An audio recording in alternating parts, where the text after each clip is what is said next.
Test, test. Test 1, 2.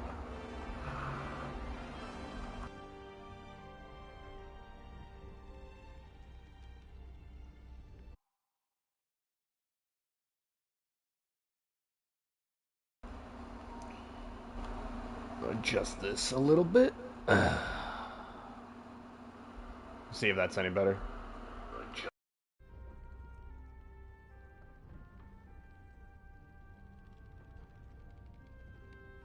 Test now.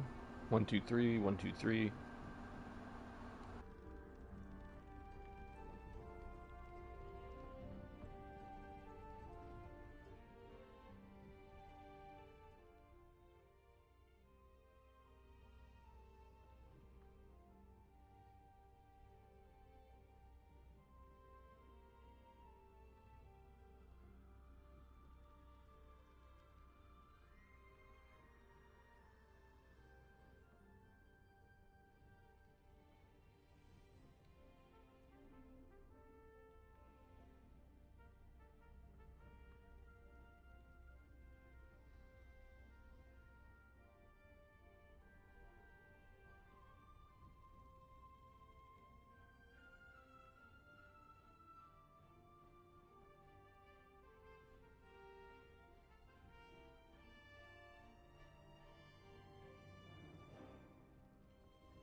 Oh, that was muted. Oh, lovely. I was muted. Alright. Oh, that was muted. Oh, let me turn that down. Oh. Give me a feedback loop. Alrighty, guys. Hello, and welcome to another thrilling day of Baldur's Gate 3. We have another mod manager update with some new mods. I think it was only 5 or something. More of the same. We have some class mods, some. I think that's a subclass mod I was looking at also.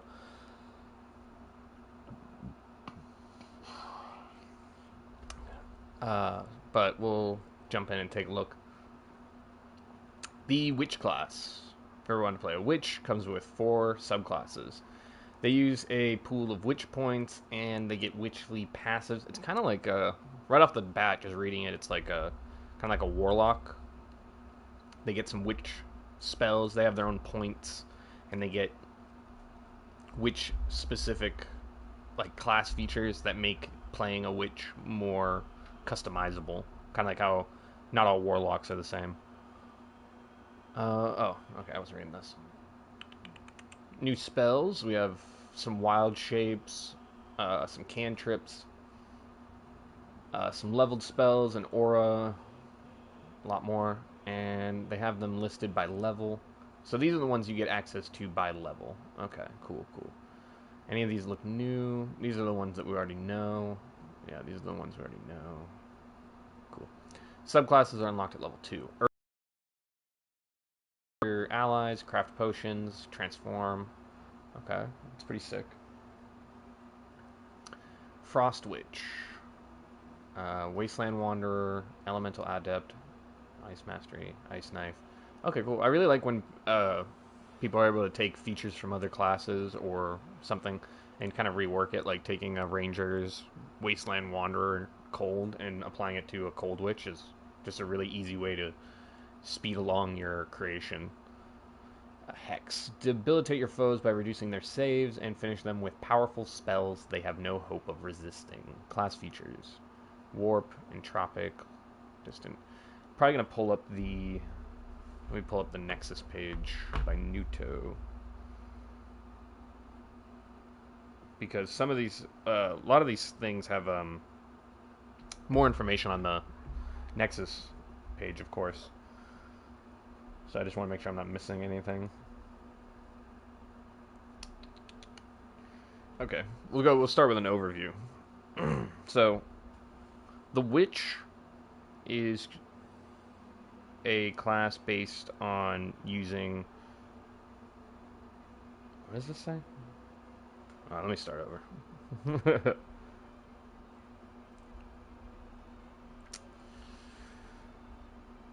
Overview of the Witch. The Witch's power is not based on the use of the weave, which they would consider food of the worshipper. Instead, they are taught to enter trance states and alter their consciousness to attune to other planes of existence on their own.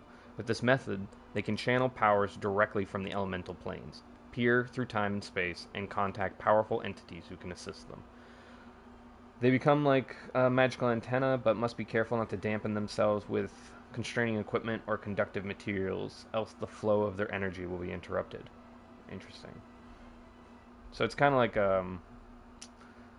this class is very much giving the vibe of the offensive capabilities of like a warlock with the flavor and what's the word, flexibility of a druid. Strategy for this class. The availability of unique spells from other mods make it possible to focus on different elements than just fire and lightning, and retain the witch's theme. This is significant because you cannot add any scroll you find to your list. The spell list of the base class are focused primarily on conjuration and evocation, as the witch must make constant use of familiars, elementals, undead, and planar creatures if they are to protect themselves. This is especially important as a witch cannot cast spells while wearing any armor, even if you have proficiency. So that's extremely important. I don't know if that was going to be here in this little description. So no armor, even with proficiency, don't bother. So your choice of summons, spells, cantrips, and abilities, and how to use them effectively is the main focus of the class. Your ability scores are primarily wisdom. Class features. Magical training. You cannot channel magical energies or acquire the trance state while wearing any type of armor. Once per day, you can use arcane recovery. You can use a witch's familiar. At 4, 6, 8, and 10, you gain new witchcraft. And you also gain the ability of sculpting spells like a sorcerer. You gain the Portent ability from divination wizards at level 10. So this class has a lot of stuff like pulled in from other classes and subclasses, but it's not in a way that it's not doing it in a way where it's like I want this class to be super overpowered, so I'm taking all my favorite features from wizard, sorcerer, and warlock.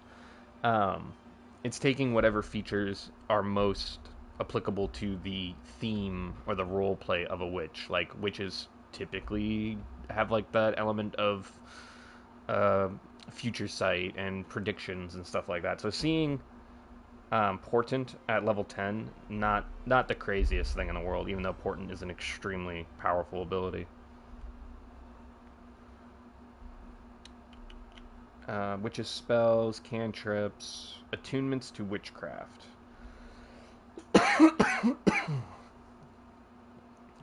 So, at certain levels, a witch must connect with the energies or beings of a certain region and study them to gain new spells. And you can only choose one.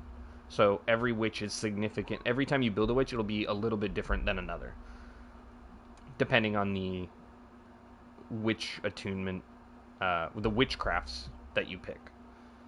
They have some unique cantrips: Evil Eye, Scourge, some unique spells. I don't want to read every single spell. I'm not seeing a description of their subclasses.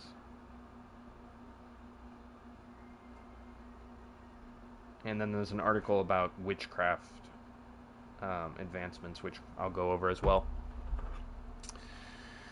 Okay, where were we? So the Hex Witch uses hex spells Witchblade. They enhance their abilities using arcane power. I'll avoid putting the full list here. Gain the ability to dodge, teleport, and counterattack using your witchcraft. Add intelligence to your melee damage attacks and further enhance your attack. Interesting that it says it uses intelligence for your melee damage attacks, because on the Nexus page it's saying that the witch is primarily focusing on wisdom. So I don't know if it's like wisdom and intelligence are your main stats. I'm not sure how mad or like multiple ability score focused this class is. I thought it was just straight wisdom, which is cool. But it's got some really good flavor. It looks really interesting. I definitely want to check this out. And we'll go over to the second one. What is this? Blood Mage, a new class. Another new class. So this isn't even... I thought this was a subclass. Let me look this one up. Blood Mage. Baldur's Gate 3. Doofulicious Nexus.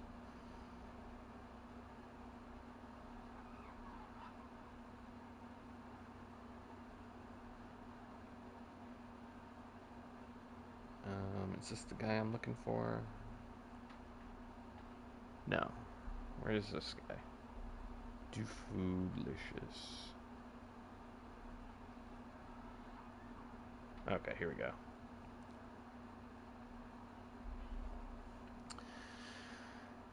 Okay. Unique spells. Constitution is your spellcasting modifier. Whenever you defeat an enemy, you gain HP. When you cast blood magic, you suffer necrotic damage. If you're standing in blood, you gain a bonus to damage. Bunch of new spells. Subclass. The Blood Magus is a spellcaster. You can sacrifice health to gain spell slots. That's the main feature of this class. Blood Knight. Maximize defense. You can grant yourself temp HP using your blood charges.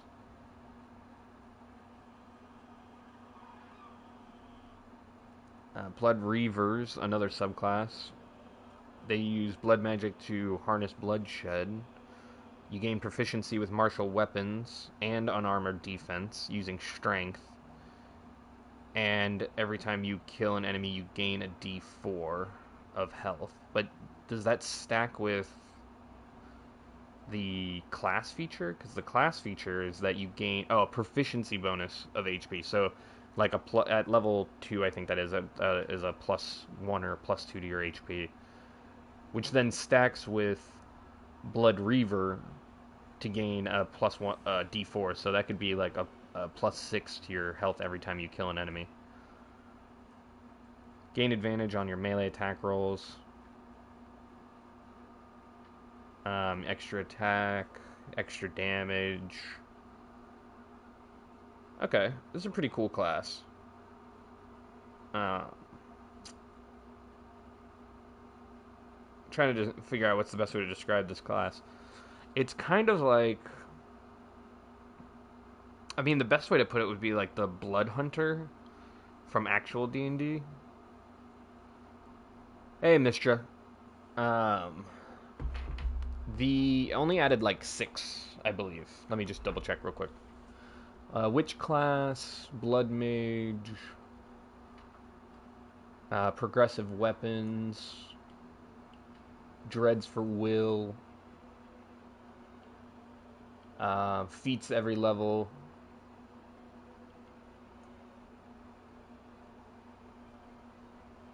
and D20 initiative.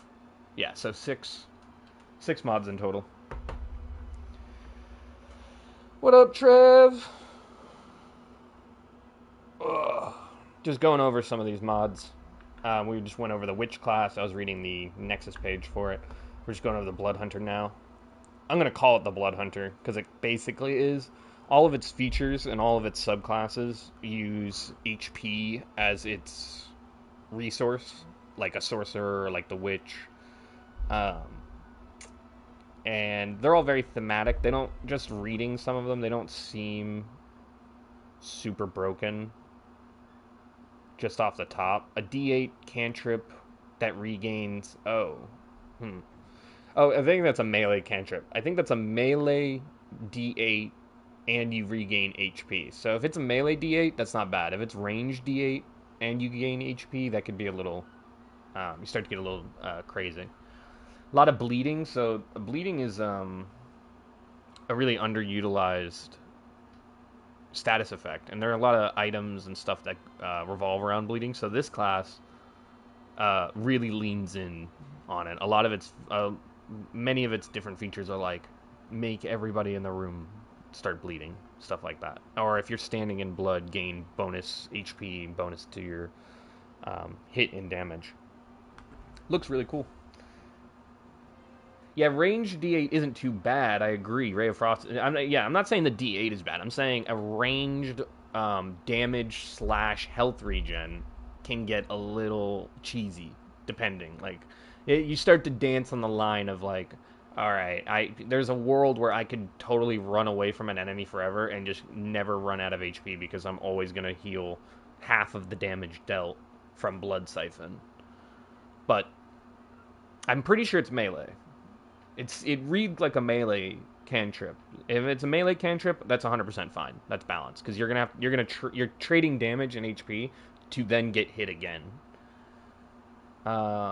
Boil hide, you gain a +2 to AC and deal acid damage to attackers. Yeah, pretty good. The blood mages sacrifice health to gain spell slots. Nothing too crazy. The Blood Knight is more the same. It's like you're basically just getting temp HP, and you're using your charges here to grant your allies HP and deal bonus damage to enemies within a certain range. Nothing too crazy. The Reaver, though, I feel like the Reaver's gonna be cool. Oh, yeah. If we're talking mod wise, here's the thing: the Baldur's Gate 3 in general and 5e D&D, it's always about nobody wants to make an underpowered character. So when somebody's like, "Oh, this multi-class is broken," or "This class is broken, this subclass is broken," I'm like, "That's the whole fucking point." Nobody wants to play D&D for 5 fucking hours, and at the end of the day, they're like, "Wow, I didn't do shit. I failed every roll, and everything about that sucked." No. So yeah, classes are meant to be really fun and broken, and I enjoy taking a really broken class and giving myself challenges or ways to like hold back until I feel it's most fun for me to go full OP. But yeah, I'm really liking Blood. I'm really liking this Blood Hunter. You gain proficiency, you gain a fighting style, and you gain unarmored defense using strength. Now that's pretty cool. If you build encounters the way you're supposed to, doing extremely punishing, extremely punishing. But that's why they had to they had to put out these new books because the rules of like how to make an encounter and how many people you should have. It was so everything's always up to the DM.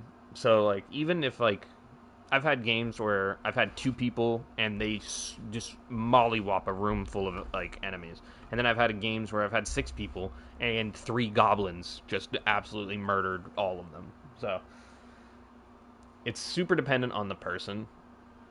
But anyways, Blood Reaver, more melee focused. You gain unarmored defense, adding strength, which is really cool because strength potions exist in this game. I honestly think it should have. I think it would have made more sense because the base class features scale with Constitution, and Constitution's a major stat point for this class. If you gained unarmored defense Constitution, like a what is that? Barbarians get unarmored Constitution.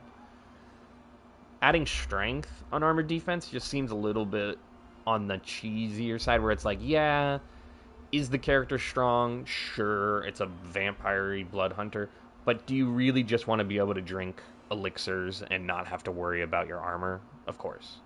Yeah.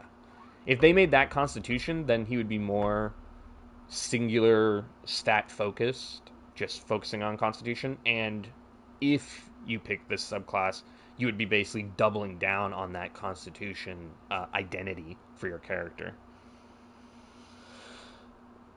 And they gain additional health. They gain a fighting style. Like, Damn, this class is stacked at level 1. I ain't gonna lie. You gain advantage on all attack rolls, but you bleed out HP. Sounds pretty meh, but it's 2 HP per turn, and at minimum, you're gaining your proficiency bonus and a d4 from killing an enemy. So if you can kill an enemy, that 2 HP doesn't mean anything, and you're guaranteed advantage on all melee attacks. So that's pretty good. That's pretty good. I think I think that should scale though. The longer, like the more turns you use Blood Boiled, the faster you bleed out. So like it starts at 2, and then after your next turn it's 4, after your next turn it's 6, something like that, to keep you from just constant melee attack advantage is pretty strong. And I don't see that bleed out getting any higher, and your character is only going to get stronger and stronger. So at level 3, 2 HP every single turn hurts, but at level 10, like, and you're healing 15, 20 HP every kill. Oh, oops. Didn't mean to do that. Now we gotta scroll. Slowly scroll back.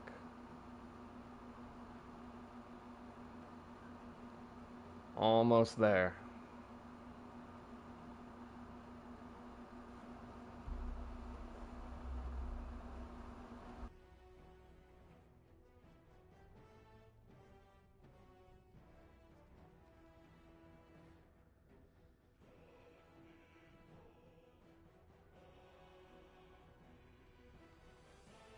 Almost there. Keep going.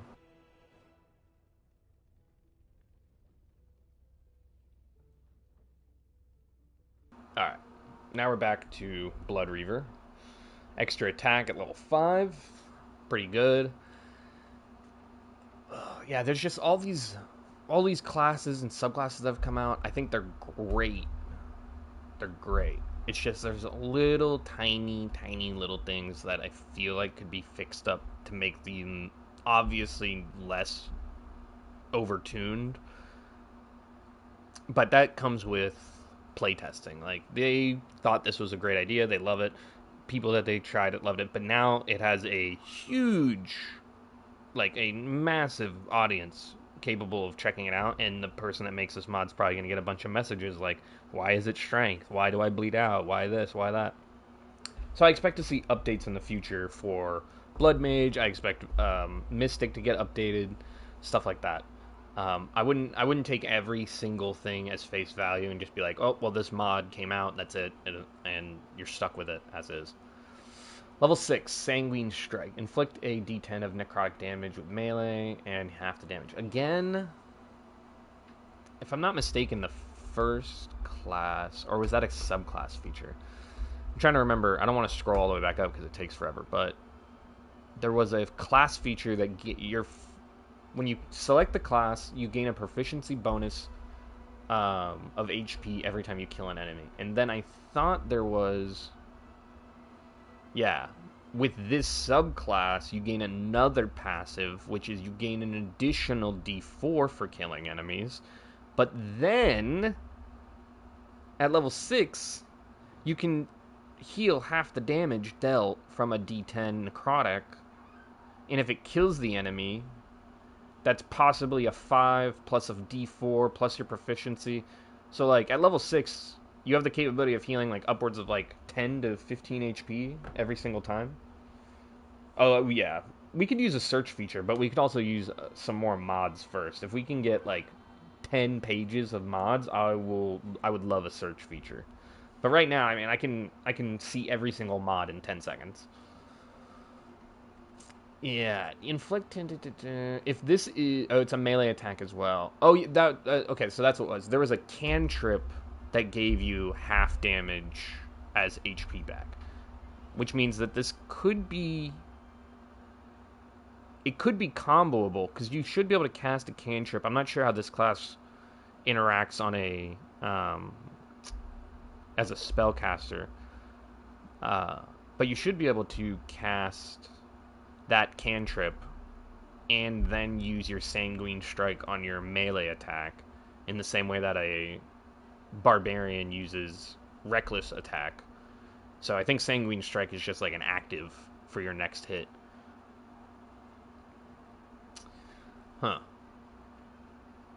There's a lot of healing here. There's a lot of healing, and it doesn't. I haven't seen any numbers about the damage you take yourself, other than I think at the top it was a D6 every time you use a blood spell or something like that. Which, yeah, so far, okay. Right off the top of my head, like this class has the same issue that the Blood Hunter has in real D&D, which is that it's super cool. It's very nice. It's flavorful, but they put emphasis on this blood element and the healing element and the self-damaging element that makes it so you can't really thrive with the character until you're like deep level 6, level 8 probably.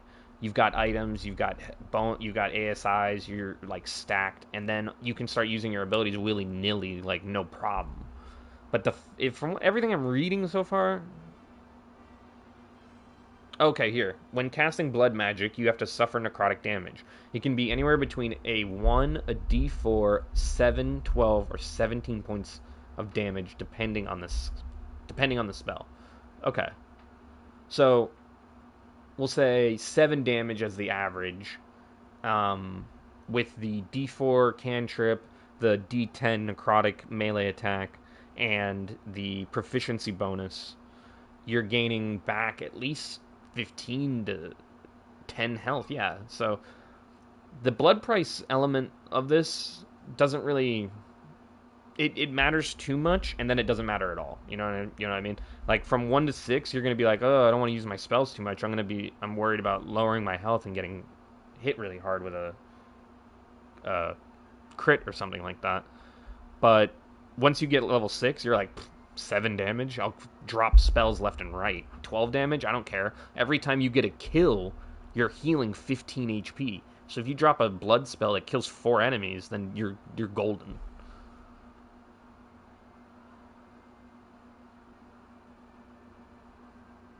And they have a higher max health than other spellcasters. So is this a D10 hit point class? Because that's cool. Don't get me wrong, it's very cool.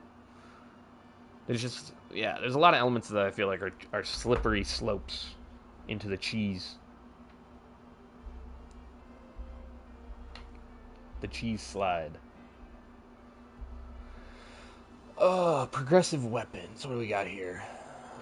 You making mods? Keep in mind. Pardon me while I smoke. 2 types of weapons.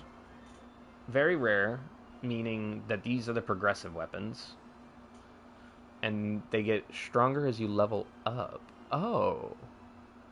Your unarmed attacks deal an additional at levels 3, 6, and 12. Oh, this is so cool.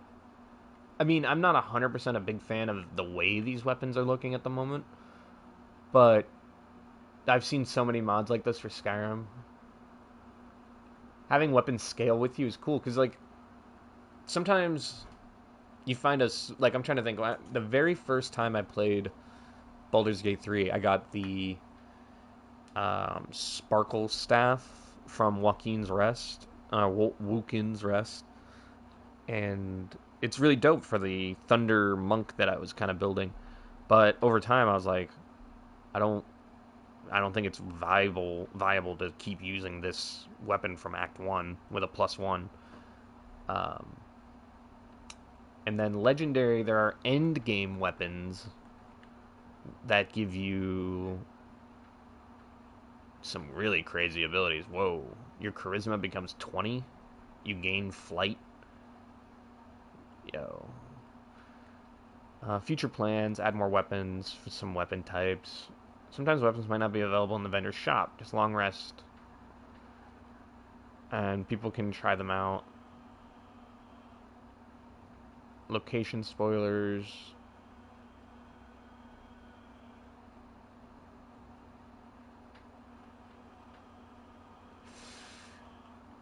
Sword of Zariel. Yeah. I mean, it's cool. It's just, yeah, D10. D10 for a spellcaster is pretty wild, especially when the spellcaster has the option to play a class that gives it um, temp HP. All of its spells are HP recovery, and its subclass features are uh, like I'm just trying to picture it. That's a tank that legitimately cannot die. He has temp HP. That's I'm pretty sure scales with Constitution, which is your main stat. So you're gonna have a high. You have a higher. You have a higher base HP. You have a higher con stat than most spellcasters. So you're gonna have a higher HP. You have healing spells that are unique to you. You have healing class features that are unique to you. And you have multiple subclasses that you can either become even more of a wizard, or become a tank with temp HP, or become a blender to kill people. Yeah, some of these classes that get added, like I feel like warrant playing the like doing a playthrough solo, like no companions, as a mystic, as a witch, as a blood mage. That makes sense. That makes sense. Oh yeah, let me finish talking about progressive weapons real quick. Uh, I think conceptually, this is a really cool um, mod. I think it needs a little touch of work. Some of these pictures here, I'm not a huge fan of how it's just like a weapon with like a what do you call that? A shader throat on it, and could definitely use a lot more weapons. They're planning on adding more, which is great. But yeah, having weapons that level up with you is cool. Also, I will not use any weapon, or I won't use any mod that just goes, I put it in the starting chest, or cheat this, or cheat that, because I don't know. I don't trust myself, for sure. I know I'm going to just go immediately to that chest, pick up that item, and then never put it down. And when I find it in the world, I'm going to be like, whoa, this is so cool. This is where I would have found it naturally, but I already have it. It's not going to be that cool to me. So this does add all the weapons to the starting chest, so you can try them out and figure out which ones you like and don't like, but that is not for me. Although, I would consider getting this mod and then giving each of the companions like a unique weapon for themselves so they can level up with that weapon. Kind of like a movie moment, or what is that? Vox Machina has their uh, critical role. What do they call those? Vestiges of divergence. They have legendary weapons that gain different abilities for their characters and stuff. It's really cool. Yeah, I like finding the weapons in the world, for sure, for sure. Nope, nope. Okay, let's see some of the other new ones. Dreads for Will. I think that one's pretty self-explanatory. I don't really need to go over that one. Feats on every even level. Does not work with the unlock leveling curve mod. Warriors get an additional feat at level 7. Okay, won't work. Cool. So here's another. There's two mods that do feats at additional levels. But this one, you gain additional feats. But this one doesn't have support for any of the new classes yet. Hopefully there's some new ones. And this just seems to be doing the exact same thing, but in a different way. I think this one's like every other level, and this one's every even level. I think that's all the new ones on this page. D20 initiative. Oh, yeah. So this one, I feel like a lot of people aren't going to like, and that's totally fine. So if you didn't know, the way initiative works in Dungeons and Dragons is you roll a d20 and you go, okay, I got a 17. And you compare all the numbers and you go, I got a 17, I got the highest, I'm going to go first. That's it. But in Baldur's Gate 3, they had this idea.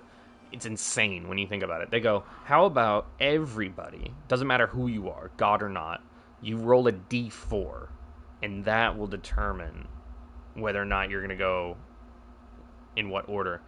But they have they also were like, hey, well, we have to put the alert feat. Is it alert?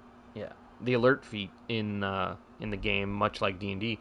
So what are we gonna do? Just copy it 1-to-1 with a +5 to initiative? Sure. Well, if the game uses plus a D4 for initiative, and you gain a +5 to your initiative, You legitimately cannot lose initiative, ever, no matter what. So anybody that has the alert feat 100% goes first. No doubt. So this just makes it so it's a D20. So then it's like a normal thing. Now I'm trying to remember how initiative scales in, is it Dex? Your like characters are like, you gain a bonus to your initiative on your Dex or something like that, or it's your proficiency bonus. Can't remember off the top of my head, but I'm curious how it works with characters that are like your wizard character should basically always should not be winning initiative rolls 1,000 times out of 1,000, but a character like Astarion probably would win initiative rolls no matter what. BG uses the classic side-based initiative from first edition. Oh, so like bad guys, good guys, 1 through 4, 1 through 4. That makes sense. That makes sense. Yeah, but then the alert feat doesn't make sense. If it was a D6, the exact same system, but with a D6, I would have zero complaints. I think you would still have like a 50-50 shot of getting first every single time. But, yeah. I've never, ever gotten the alert feat. I've never cared about going first in this game. Or any game. I think that's all of the ones on this page as well. And then we're going to check it. Yeah, I don't know what they were thinking. Cracked.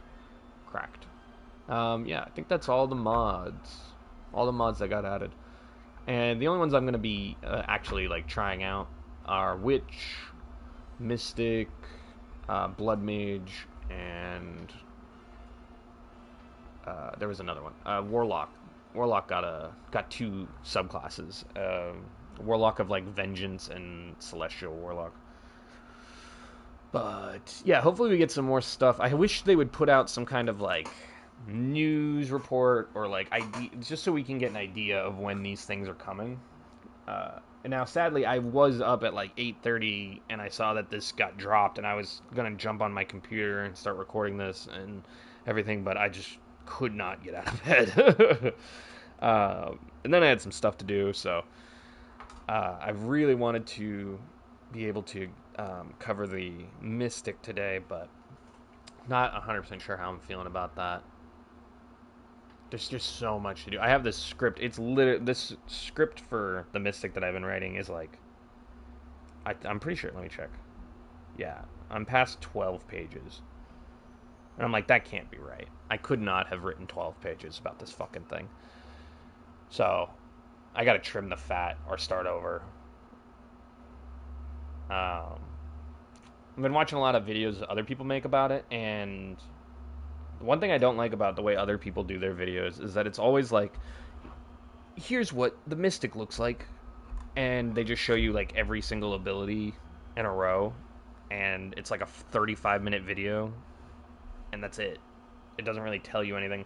So I wanted it to be more like, I don't know, like old Skyrim build videos people would make with like a backstory, a concept, a role play decision to make, equipment, how far in the story do they get, do they even complete the story, kind of that kind of stuff. Try to make it so it's less like, oh, here's the Mystic and I'm just gonna read everything that you can read for yourself as a human being, and instead I'm gonna present it to you like a, oh, you want to check out the Mystic because it can be XYZ. Yeah, and I've already recorded like 3.5 hours, 4 hours of Baldur's Gate Mystic footage that I have to edit, splice, cut down, and then voiceover, stuff like that. It's just, yeah, Fudge Muppet for BG, exactly. Was Fudge Muppet the one that I didn't like? There was one guy. There was like 3 guys that were really big. Fudge Muppet. Can't remember. It's been so long. But there was this other guy that would always do Skyrim build videos, and they were just absolute dog shit. But I remember Fudge Muppet does lore videos too, which I think I like Fudge Muppet. But yeah, I think that's just gonna cover it for today.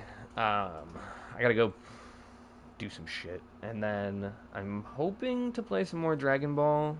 I've been absolutely fucking addicted. I've played it for 30 hours already, and the game hasn't even officially come out yet. I've been getting mollywopped online. We'll try to fix that. And